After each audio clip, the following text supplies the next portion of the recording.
Happy day 4 of Spookathon, guys. I woke up this morning very much in the mood for some paranormal romances. I've been reading quite a few this month, and so I was like, let's just get back into it. I already had The Headmaster by Tiffany Rice downloaded on my Audible escape, so I went with that. It's only about a 6-hour audiobook, and I started it and I finished it, and I rated it 5 out of 5 stars. It was so good. It follows Gwen, who leaves her hometown of Savannah, Georgia, and is heading to Chicago to try to seek employment as a teacher. Literally everything that she has in her life is packed away in her car. She's leaving everything behind. And she stops somewhere in between Tennessee and Kentucky, somewhere in the mountains. And she's at this diner where she overhears one of the waitresses talking about a local all-boys school is looking for new teachers to hire. She goes to the name of the school that she overhears. She asks to apply for the job. It's an all-boys school. They're really excited, but they have their own low-key agenda. They really want to get the headmaster to get married because they feel like he's really lonely,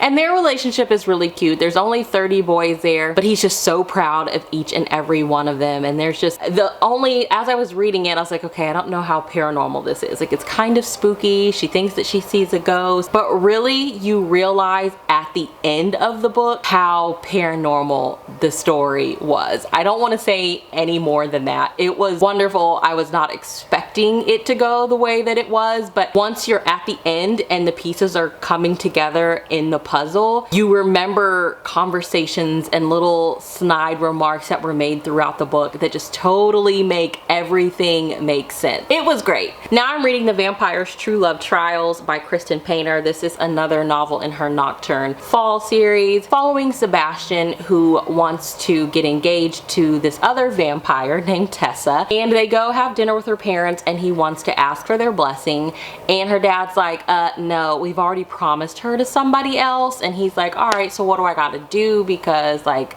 I love her, she loves me, we want to be together. He's about to have to do these tests, I guess, to like prove himself. It's cute. It's a really, I mean, the paranormal aspect to this series is just that it's a town full of supernatural beings. So vampires, witches, goblins, all of that. I finished The Vampire's True Love Trials by Kristen Painter. I didn't enjoy this novella as much as the previous novella that I've read from the series. I think I probably just need to find the first book and actually read it rather than just picking up these novellas I find on Audible Escape. But I did learn that, okay, Sebastian is a vampire, but Tessa is not. Her dad kept saying whatever their species is, but it's something I've never heard of before, so don't get me to lying on camera and trying to like remember what he was saying, because I do not remember. But that was the reason, because they're not the same species. He was trying to like amp up the test and make it really hard for Sebastian to actually win, because he was like, I want her hand to go to this guy we've already promised to, because he was one of them. I have 2 discussion posts due for school today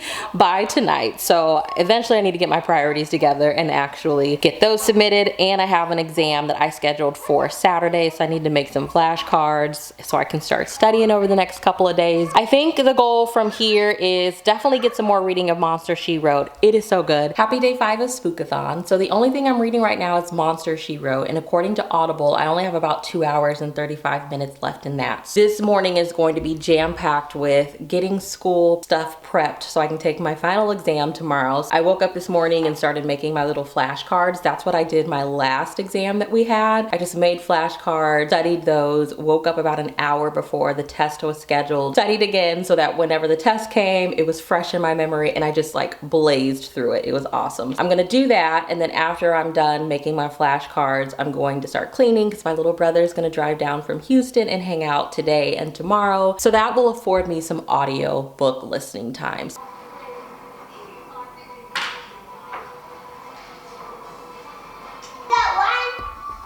Day 5 midday check-in. I finished Monster She Wrote. I rated it 4 out of 5 stars. I really enjoyed it. And then I needed to clean up. I'm so tired. So I did my school stuff, and then I did some frolic stuff, and then I typed up my Friday reads for the blog, and then I've been cleaning, so I like listened to an audiobook that I had on my Audible Escapes. I finished today Playing with Vampires by Izzy Cooper, which is part of her Izzy Cooper mystery series. So I guess it's about a fallen angel. She's back on Earth now, and to redeem herself, she joined the Monster Squad, which is part of the FBI. I feel like it's a promising series. It's book 2. I obviously would need to like go back and read book 1 because I do feel like there's stuff that I would have understood a little bit more had I read that first book. But I was looking at some of the reviews and it has some really good reviews, but then people are also saying that they're kind of tired of the way that the endings are going, and with the ending in this one I was just like, really? Cliffhanger much? It was good. So far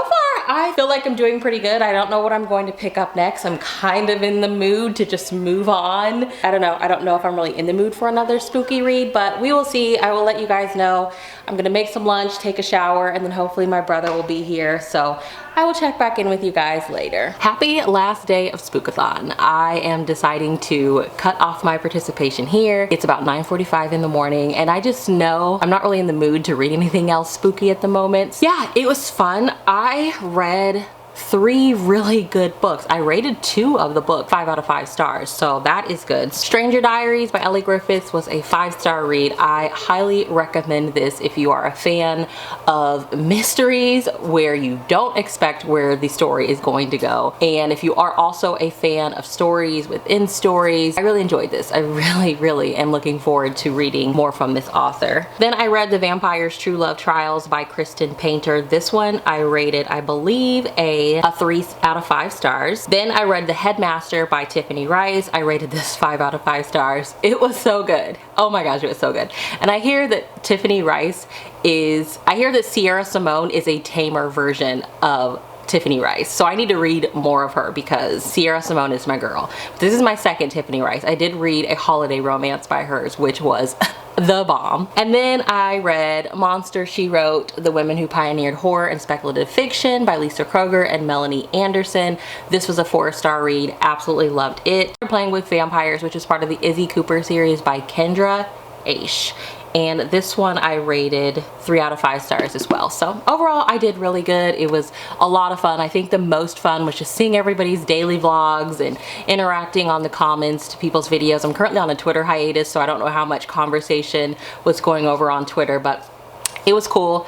I'm just ready to move on. I am really ready to move on to my holiday romances, maybe sneak in a couple of cozy mysteries. So yeah, I am really happy with what I read. If you participated, please let me know down in the comments below what your favorite book from the readathon was. I would really love to hear. Thank you so much for watching. Have a good day. Bye.